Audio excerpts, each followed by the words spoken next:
여기가 어디예요? 가디나. 160? 180은 하죠. 꼭 거기 살아야 돼? 뭐 돈 없으면 뭐 살 수 있죠. 예? 안 들어본 데 아니죠. 뭐, 가디나 못 들어봤어요? 들어봤잖아요. 예? 거기 사는 사람들, 한국 사람들 있잖아요. 아 그래 뭐 내가 안 사면 거기 산대.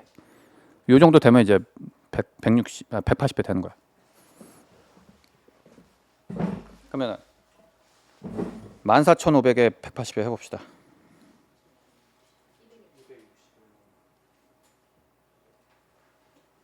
261만.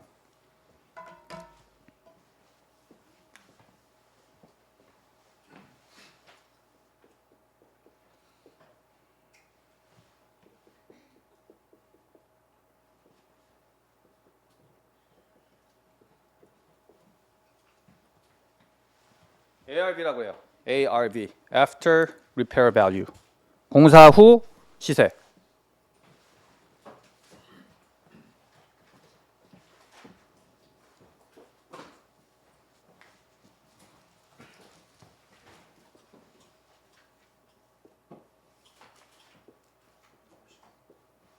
조금 깎을게.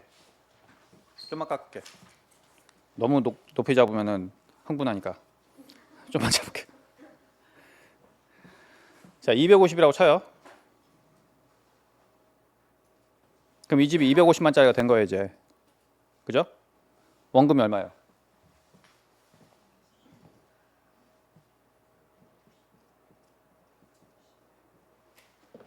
(160) 원금이 160이에요. 그죠? 여기 얼마 들어가는지 뭐 계산 안 했어요. 내가 뭐 다운 페이먼트 뭐 50만 불 할 수도 있는 거고 10만 불 할 수도 있는 거 그거는 이제 계산 말고 그냥 원금이 얼마냐. 그죠? 그럼 250이야. 250에 몇 프로 받아요? 75%. 그럼 187만 불 뽑는 거예요.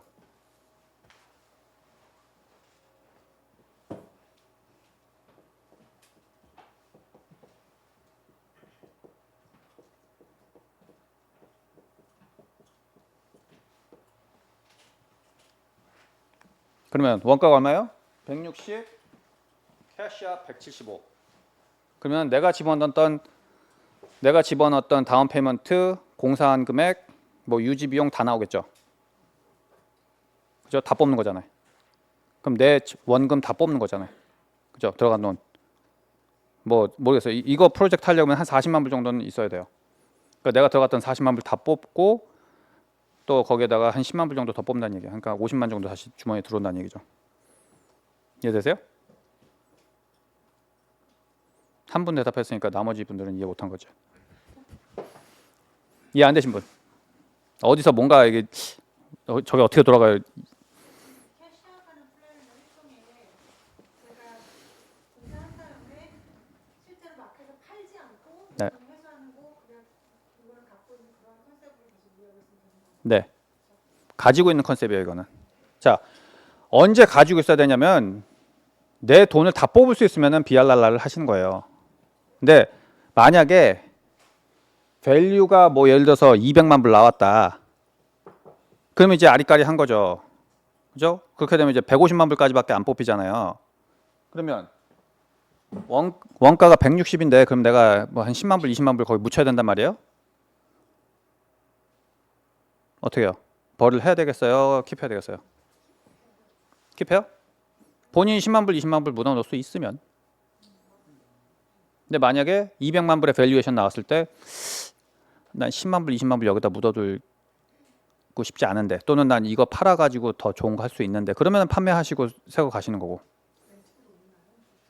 렌트비 올릴 수도 있겠죠. 예. 아니면은 이제 이거는 이제 트래디셔널 렌트 비용이니까 만약에 아까 얘기한 대로 룸 렌트를 돌렸다. 그럼 룸이 몇 개가 돼요? 3개가 12개지. 3베드룸이 4개였고 그다음에 2베드가 하나잖아요. 그러면 14베드룸이잖아요. 그럼 14베드룸을 1,300불씩 받는다고 그러면은 18,000불 들어요, 한 달에. 일반 렌트 돌리게 되면 14,000불인데 룸 렌트 돌리게 되면 18,000불.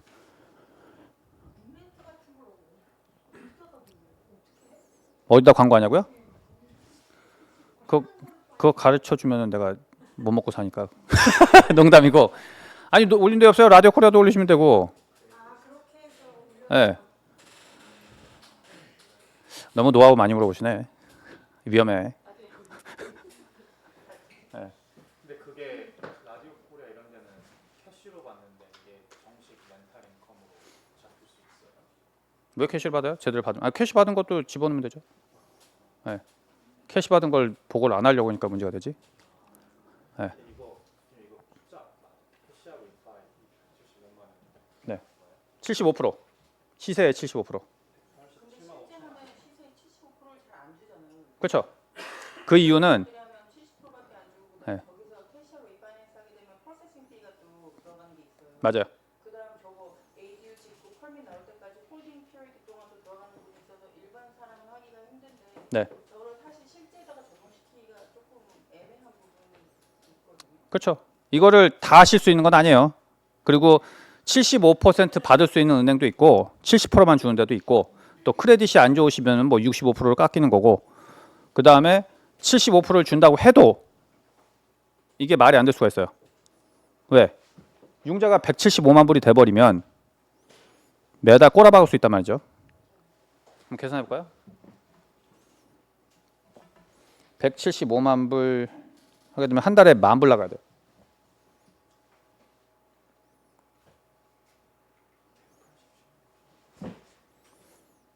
일반 융자 받으시면은 한 10,000불 나가야 돼요, 한 달에. 그러면은 14,000불 받았을 때 까딱하면 마이너스예요.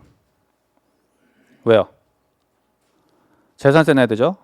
보험료 내야죠. 메인턴스 내야죠. 매니지먼트 비용 내야 되죠. 베이컨스 있죠.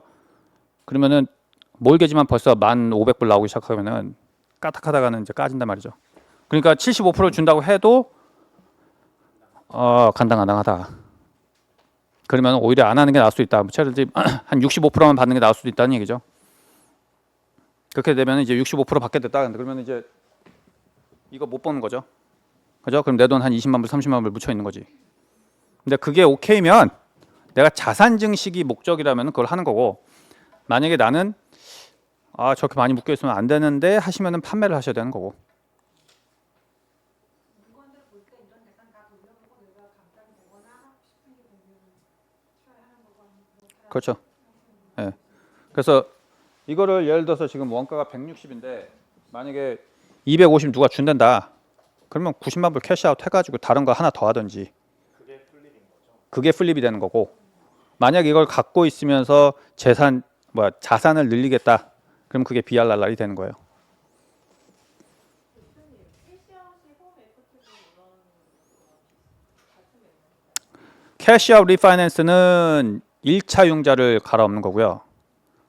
그 힐락, 홈에쿠리 라인은 1차는 가만히 놔두고 두 번째 융자를 받는 거예요. 근데 이거 숫자가 187만 5천. 아 그래요? 맞네. 187이네. 바본가 봐. 어찌됐건.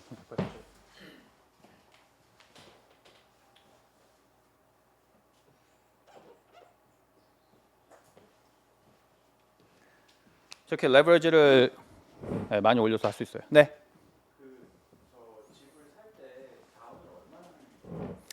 보통 이제 4인이 구매하신다 그러면은 25% 다운하시죠. 네. 그래서 120만 불에 샀을 때 뭐 한 30만, 40만 정도 다운하시고 그다음에 일반 융자로 사셨으면은 이제 공사 금액은 본인 주머니에서 나오셔야 되고. 근데 이거를 레버리지를 좀 사용을 하시겠다 그럼 이제 하드머니 쓰는 거죠. 컨스트럭션 융자. 컨스트럭션 융자는 10%에서 15% 다운하면 되고 공사를 100% 융자 회사에서 받을 수가 있어요. 그러니까 공사 금액이 좀 많다. 요거 같은 경우는 지금 공사만 40만 불이잖아요. 근데 만약에 내가 뭐 한 30만 불 들고 있는데 이걸 한번 해보고 싶다. 그러면은 턱도 없을 거 아니에요. 그래서 포기하게 되잖아요. 근데 차라리 컨스트럭션 융자를 받아가지고 10% 다운하는 거예요. 그럼 12만 불 다운해. 그러고 나서 공사 비용을 이제 은행에서 받는 거예요. 40만 불을. 그러면 나머지 15만 불 정도 있는 걸로 이제 그 이자를 내는 거죠. 한 1년? 1년 반? 네. 홈이 집에 허밋이 나쁜 놈이에요.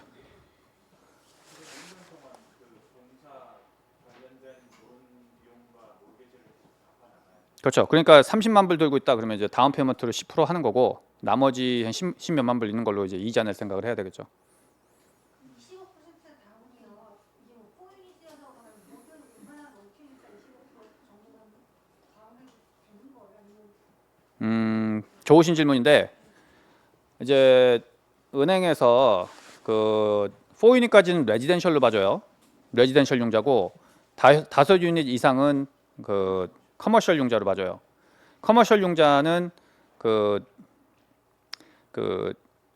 인컴이 그 빚을 갚을 능력의 10%가 넘어야 돼요. 멀티유닛에 나오는 렌트가 그러니까 무슨 얘기냐? 이게 만약에 멀티 유닛으로 계산을 하자 그러면 은행에서 어떻게 보냐? 렌트가 14,000불이잖아요. 그럼 저거보다 10%덜 페이먼트가 나가야 돼요. 예.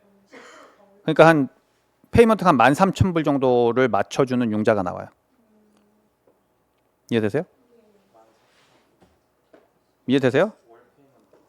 그러니까 커머셜 융자는 이 집이 알아서 돌아가겠느냐가 포인트인 거예요. 그렇기 때문에 10% 마진을 주고 융자를 해줬을 때 이 집에서 차압하는 경우는 없겠다라는 생각을 하는 거죠. 그러니까 14,000불 받을 수 있는 렌트인 집에다가 한 13,000불짜리만 꿔주는 거야. 네. 그러면 이 집을 사용할 때 사용하는 바이어가 인컴 베리피케이션이 뭐 어느 정도 수익이 돼야지 5유닛 플러스는 개인의 인컴을 그닥 생각 안 해요. 프로퍼티. 예. 근데 이제 4유닛 이하면은 개인 인컴을 보죠. 왜 그런지 아세요? 왜 4유닛 이하는 개인 인컴을 보고 5유닛 플러스는 그 부동산 그 에셋 그 값어치를 봐요. 5유닛 이상은 돈이 되고 4유닛 이하는 쓰레기니까. 쉽게 말하면 그거예요. 그러니까 개인 인컴을 보는 이유가 뭐겠어요? 너 4유닛까지는 사봤자 돈 안 돼. 그러니까 네가 갚아. 요거거든. 돈이 얼마 안 나가는 게 아니라 돈이 안 들어온다니까. 4유닛까지는. 네. 4유닛까지 돈이 안 되는 거 아니까 은행에서도 야 네가 갚아야. 아시겠어요? 근데 5유닛 플러스는 빌딩 자체에서 돌아가니까 너 인컴 안 봐도 되고 거고.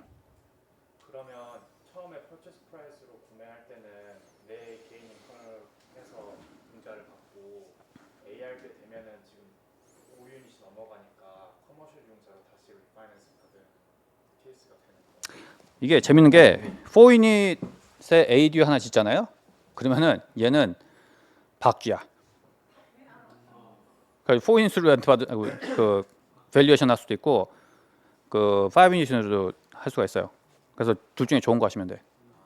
네. 개인 인컴에 영향 안 받는 거면은 그러니까 개인 인컴이 약하다. 그럼 5유닛 쪽으로 커머셜 융자 회사에 던지는 게 좋고 만약에 개인 인컴이 세다 그러면은 4유닛 쪽으로 던지는 게 좋죠. 커머셜하고 레지던셜 모기지 인트레스트 레이트 디퍼런스는 없어요. 거의 비슷해요. 네. 이제 커머셜이라고 하면 이제 다들 무서워하시는 경우가 있는데 커머셜 융자라고 뭐 나쁜 거 하나도 없어요. 똑같아요. 재산세도 똑같고 단지 저건 있다. 그 감정가가 조금 더 세긴 하죠. 레지던셜 같은 경우는 뭐 이런 거 한 2,000불 받을 텐데 그 저거 뭐야 만약에 커머셜 쪽으로 던지게 되면 한 6,000불 정도. 네, 프로세싱 피가 좀 많은 건 있어요. 그러면요, 예를 들어 집에서 남편은 인컴이 있어요. 저는 벌고 있어요. 그럼 제가 부부가 같이 저기 뭐냐 그런 커머셜 레지던스 이런 걸 5유닛, 7유닛 이런 걸 사고 싶다 그러면 페이퍼 컴퍼니를 만들어야 되는 거예요. 아니면 어떻게 지내는 거예요? 되게 부동산 투자하실 거면은 회사는 있으신 게 좋아요. 그거는 이제 절세에 관련된 거 말씀드릴 때 이제 다음 시간에 말씀드릴 거고 부동산 투자는 회사로 하는 게 맞아요. 네. 저는 궁금한 게 또 어떻게 보면 제일 첫 시작이 퍼체스를 잘하는 거잖아요. 네. 그래서 그게 제일 중요한 거예요. 왜냐면 이거에 따라서 이 집을 지킬 거냐 안 지킬 거냐가 달라져요. 왜냐 값어치는 어차피 똑같을 거 아니에요. 그죠? ARB는 똑같아. 어차피 내가 만들어 놓은 건 똑같잖아요. 근데 만약에 이거를 150만 불에 샀잖아요. 그리고 40만 불 집어넣었어. 그래서 250이 됐어. 그러면 이건 백발백중 내가 들어간 돈 못 뽑아. 그죠? 이해돼요? 그러면 그때 가서는 이건 파는 수밖에 없는 거예요. 정말로 내가 돈이 많아서 그 돈 잃어버리고 있어도 돼. 뭐 묻어두실 수 있으면 괜찮은데 그게 아니라 나 이 돈으로 계속 종자 돈으로 계속 굴려야 된다. 그러신 분이면은 이걸 팔아야 되는 거지. 근데 만약에 이거를 100만 불에 샀어. 그래서 250짜리를 만든 거야. 그럼 이건 평생 가져가는 거죠. 그러니까 구매 가격에 따라서 이거를 킵하느냐 아니면은 판매하느냐 이 전략이 달라져요. 그러면 구매 가격을 그때 처음 때 이야기했듯이 디스트레스드 자산, 그 뭐야 누가 죽었거나 아니면 그런 자산을 골라내는 그러니까 주변 시세에 비해서 컴프를 잘 구하는 방법이 컴프를 잘 보고 집을 싸게 사는 방법 물어보시는 거예요? 좀 볼까? 넓게 보시는 게 중요해요. 넓게. 부동산을 보실 때 넓게 보셔야 돼. 그 얘기는 뭐냐면 부동산을 보실 때 내가 아는 지역만 보시는 거야. 뭐 예를 들어서 오렌지 카운티에서 오신 분들 나는 얼바인에 있는 것만 싸게 사가지고 렌트할래. 백날 해봐 안 나와. 백날 해봐 안 나와. 그냥 그러다가 그냥 옆집에 언니가 조금 싼다는 금매 나왔대. 그래가지고 한 2만 불 싸게 사는 거 그게 끝이야. 땡. 저라고 아까 말씀드렸죠. 학군 좋은데 산다고 했잖아요. 저라고 싼 거 안 사고 싶겠어요? 내 집 살 때? 못 사. 와이프가 뭐라고 해? 우리 요 블락 안에 있어야 되고 요게 애들 학교 걸어갈 수 있어야 되고 뭐 교회 가는데 이 정도 거리야 되고 그래가지고 이런 얘기 듣다 보면은 이게 한 4-5블락밖에 안 나와 이게. 거기서 30% 40% 디스카운트 된 가격을 살 수 있을 것 같아요?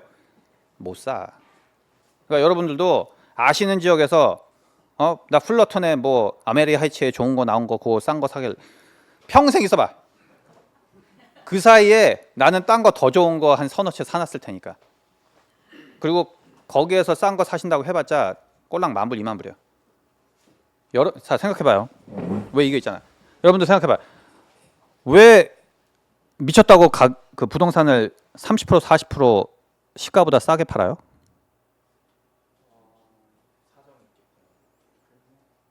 사정이 있겠죠. 금매는 한데 금매더라도 40% 싸게 팔아요? 지금 이거는 250짜리를 지금 얼마야? 120에 사는 건데 그러면 반값인데? 왜? 수리할 게 있으면 여러분들 수리해서 들어간다는 생각 안 해요? 집 살 때? 그러니까 봐요. 250짜리인데 왜 그걸 125에 팔아? 그건 미친 짓이지. 누가 그렇게 해요? 주위에서 보셨어요? 그렇게 안 하죠. 근데 어떻게 우리는 이렇게 사요? 많이 사니까? 뭐 그것도 맞긴 하다. 넓게 보니까 넓게 보는 거예요. 저희는 그 뭐야 어느 뭐 학군 좋은데 여기만 보고 있지 않아요. 그리고 여러분들 아까 다시 얘기했지만 학군 좋은데 동네 좋은데 여러분들이 거주할 만한데 이런 데는 싸게 살 수 있는 물건이 안 나와요. 왠지 아세요? 그런 지역은 다 돈 있는 사람이 사고 팔아. 그러니까 집에 문제 있다? 그럼 고쳐서 팔아. 그럼 어떻게 돼요? 그냥 제값 받고 파는 거야. 아무리 상태 안 좋아도 뭐 그냥 한 20년 살다가 파는 거 있어. 오케이. 그럼 거기에서 구매하려는 사람들이 어떻게 해? 뭐 원래 나 페인트하고 바닥하고 들어가려고 했는데 그거 비용만 좀 빼줘. 한 3만 불 싸게 사는 거죠. 그게 플립이 되겠어요? 안 돼. 하지만 구매자도 돈이 없고 판매자도 돈이 없는 지역을 가시게 되면 어떻게 되겠어요? 판매자가 돈이 없어.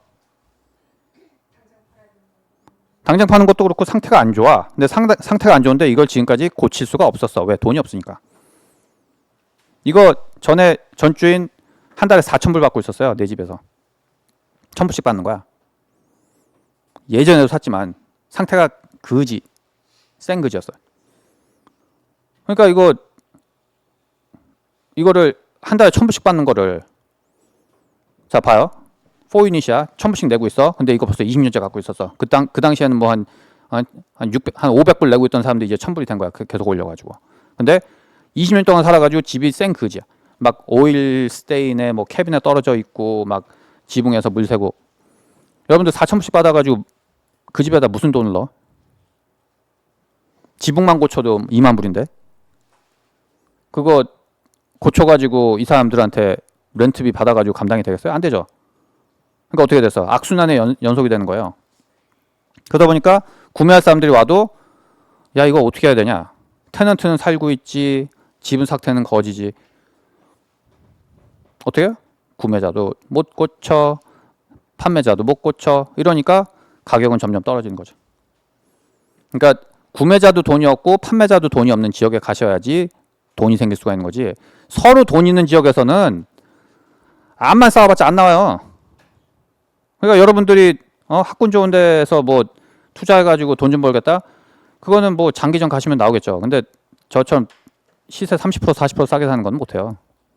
그러니까 여러분들 입장에서 50% 싸게 산다는 건 말이 안 되는 이유가 이건 거야. 왜? 본인 지역에서는 그런 게 안 나오거든. 나올 수는 있겠다. 불탄 집이면. 불탄 집이면 50% 싸게 팔리겠지. 그죠? 근데 그렇게 되면 여러분들 구매하겠어요? 안 하겠죠. 그러니까 여러분들이 구매 안 할 거를 구매하셔야지 돈이 남는 거예요. 네?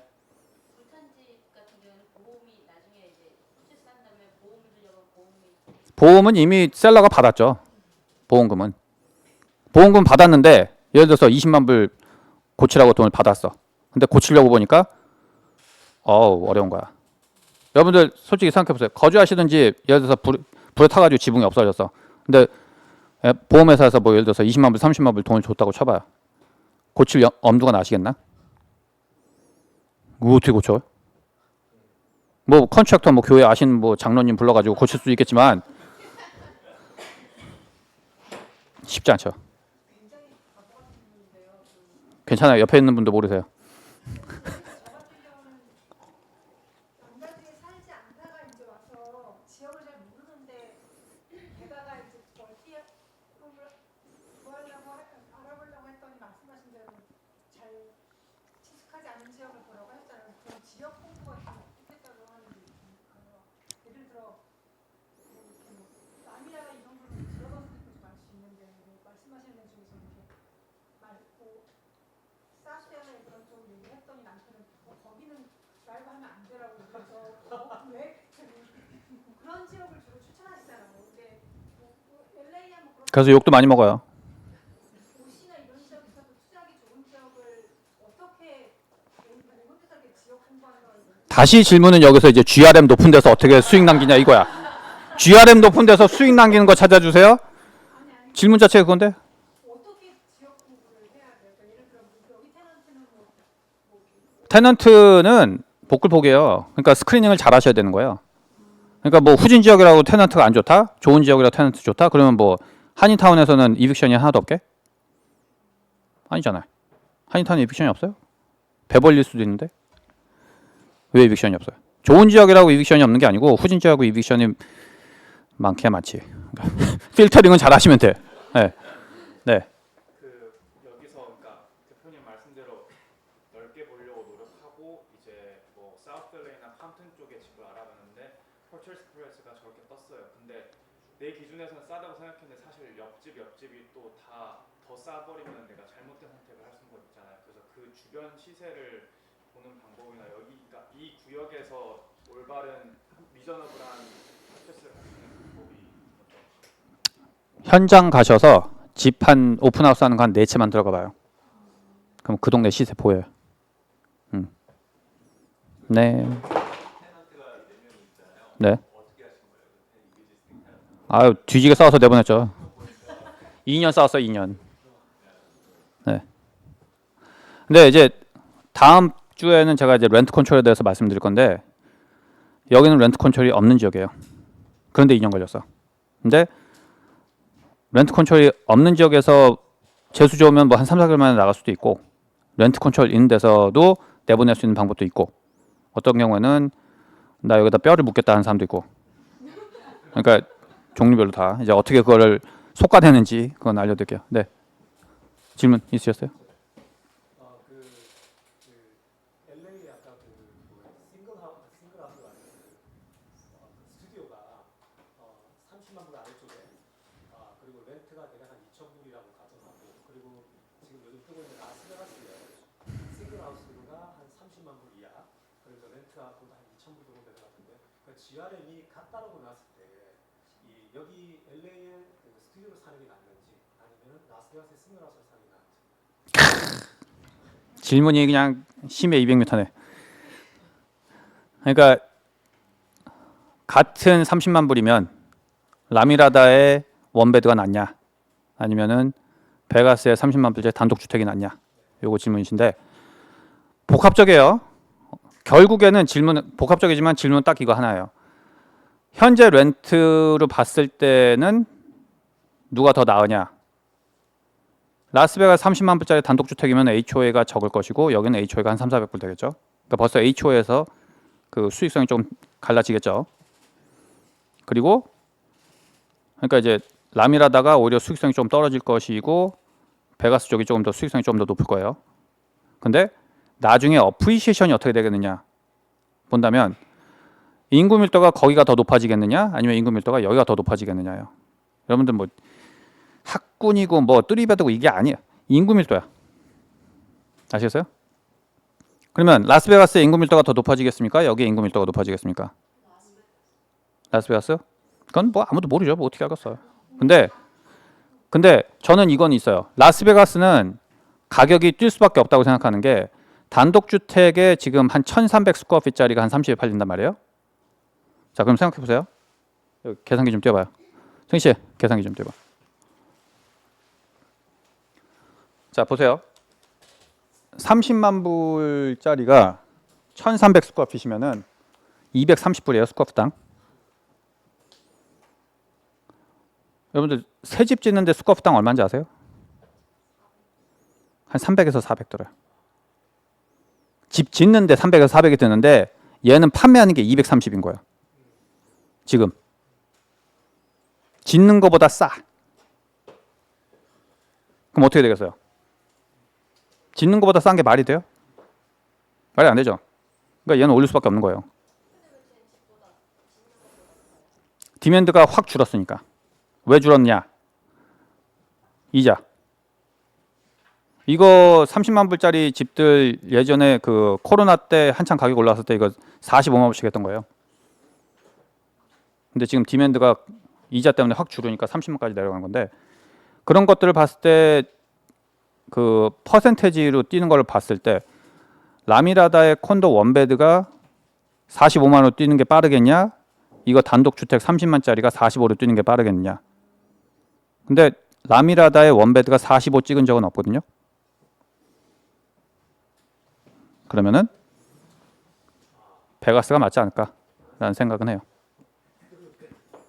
베가스가 근데 이제 그 확장성에 있어서 보면 주변에 어떤 집을 지을 수 있는 공급량 측면에서 훨씬 더 많아 보이잖아요. 맞아요. 더 지을 수도 있어요. 그러면 그렇게 되면 그 한국의 어떤 지방 도시처럼 네. 워낙 퍼질 수 많다 보니까 맞아요. 자체 상승 여력이 떨어지지 않아요. 그건 이제 얼바인도 마찬가지죠. 얼바인은 계속 짓잖아요. 그럼 어떻게 돼요? 물론 얼바인은 조금 예외예요. 이미 주위가 다 비싸. 근데 여기는 신도시예요. 그러니까 요거는 조금 다른 얘기긴 한데 라스베가스 같은 경우는 한쪽 끝에서 한쪽 끝까지 가는데 1시간밖에 안 걸려요. 근데 그게 더 퍼져나간다. 그럼 어떻게 돼서 바깥쪽으로 집 사는 사람들은 어떻게 돼요? 중심가에서 멀어지죠. 그럼 결국에는 어떻게 보면 LA로 치자 그러면 샌바디노에 집 사는 그런 격이 될 수도 있는 거죠. 그러니까 지방 쪽으로 빠지니까 조금 디맨드가 줄고 안쪽에 있는 거는 그래도 어느 정도 유지하게 되는 뭐 그런 그 유지가 되면서 또 파퓰레이션이 또 어떻게 되냐 또 중요해요. 여기에 인구가 또 유입이 되느냐 나가느냐. 인구가 유입이 되고 있다 그러면은 그 가격을 유지하면서도 또 퍼져나갈 수가 있겠죠. 이게 다른 주에 그 사업들 가지고 있으면 세금 보호 같은 게 어떻게 되나요? 그쪽에도 보고를 거주하시는 거에 따라서 여기에 거주하시면 여기서 세금 부과하시는 거고 거기서 거주하시면 거기에 세금 부과하세요. 그쪽에는 프로퍼티 인컴 다 이쪽에 다 보고를 하는 거죠. 네. 프로퍼티 텍스는 거기에 내고 수입은 여기서 부과하시고. 라스베가스 살면 어떻게 되나요? 여기 있는 프로퍼티 있고 짱이죠. 거기는 인컴 텍스도 안 내니까. 네. 네? 달라스 쪽에서 지금 계속 밀려 나가고 계시는 것 같은데 네. 저도 달라스 쪽에서 살았던 경험이 있어서 지금 고민하는 게 달라스 쪽으로 투자를 해야 될지 아니면 여기서 지금 살고 있으니까 여기다 투자해야 될지 고민인데요. 그 유닛 같은 경우는 달라스에는 어떤가요? 달라스 유닛이 그 수익성으로 보자 그러면은 달라스 쪽이 훨씬 좋아요. 거기는 뭐 100배, 120배, 140배 그래요. 물론 이제 인구 밀도가 낮으니까 그런데 그 얘기는 달라스 쪽은 어프리시에이션을 보기가 조금 어렵다. 여기만큼은. 그래서 그 차이가 이거 제가 아까 처음부터 말씀을 못 드렸는데 GRM이 높은 데 가시게 되면 제가 지금 계속 안 좋다고 말씀을 드렸지만 어프리시에이션은 더 빠를 수 있어요. 근데 가지고 있는 동안에 수익이 캐시플로우가 없으니까 장기전을 못 가는 단점이 있기 때문에 그렇게 말씀을 드린 거예요. 좋은 지역 사는 것도 답이긴 해요. 근데 그게 과연 정답이었을까? 싼 거 사가지고 갖고 있는 게 정답이냐? 싼 거 뭐 예를 들어서 세네 채 사는 게 답이니? 아니면은 큰 거 하나 좋은 지역에서 사가지고 하나 갖고 있는 게 답이니? 물어본다 그러면은 저는 확률적으로는 싼 거 세 채 사는 게 더 좋다고 생각을 해요. 왜냐? 안전하거든. 계속해서 돈이 나오고 있으니까 집값이 나중에 오르건 안 오르건 간에 얘는 이미 수익이 창출이 되고 있고 비싼 거 하나 사놓고 나서 나중에 판매하게 되면은 여러분들 이해하셔야 되는 게 뭐냐면 부동산 샀다 팔기만 해도 10% 날라가요. 구매할 때 클로징 코스트 2%고 에이전트 비용 5%고 또 판매하실 때 클로징 비용 또 2%예요. 그럼 9% 날라가는 거야. 그래서 100에 사가지고 내일 100에 팔잖아요. 그러면은 그 90밖에 못 받아. 그럼 10만 불 날리는 거예요. 그러니까 결국에는 100에 산 거 110 대봤자 퉁치는 거예요. 그러니까 얼마나 불리한 게임이에요. 이게 나중에 시가가 올라가지고 판매해가지고 돈 남기겠다는 게 벌써 10% 접고 들어가는 게임이잖아요. 하지만 오래 가지고 있었을 때는 어떻게 돼요? 계속해서 캐시플로우가 들어오는데 캐시플로우 들어오는 것도 어떻게 혜택을 볼 수 있어요? 인컴 올라가는 거 싫죠? 세금 보고할 때는. 인컴 실제로 들어온 건 좋은데 세금 보고할 때는 싫어. 그럼 어떻게 해요? 회사 만들어서 디덕션 만드는 거죠. 그리고 디덕션 만들어가지고 또 디프리시에이션까지 하는 거예요. 감가상각. 그래서 집의 밸류를 깎아 먹으면서 인컴 들어오는 거를 중화시키는 거예요. 그러고 나서 나중에 가서 깎아 먹은 거를 1031으로 넘겨서 또 하는 거예요. 자, 이거 지금 말씀드린 거 세 번째 클래스에서 하루 종일 할 거니까 지금 이해 못 하셔도 돼요. 이게 무슨 얘기냐면 어찌됐건 갖고 있으면서 남는 거에 대한 베네핏이 판매에서 캐피털 게인보다 훨씬 높다는 거. 부동산은. 오케이? 그러니까 왜 여러분 이것만 오늘 이해하시고 그다음에 우리 저기 필드로 나갈게.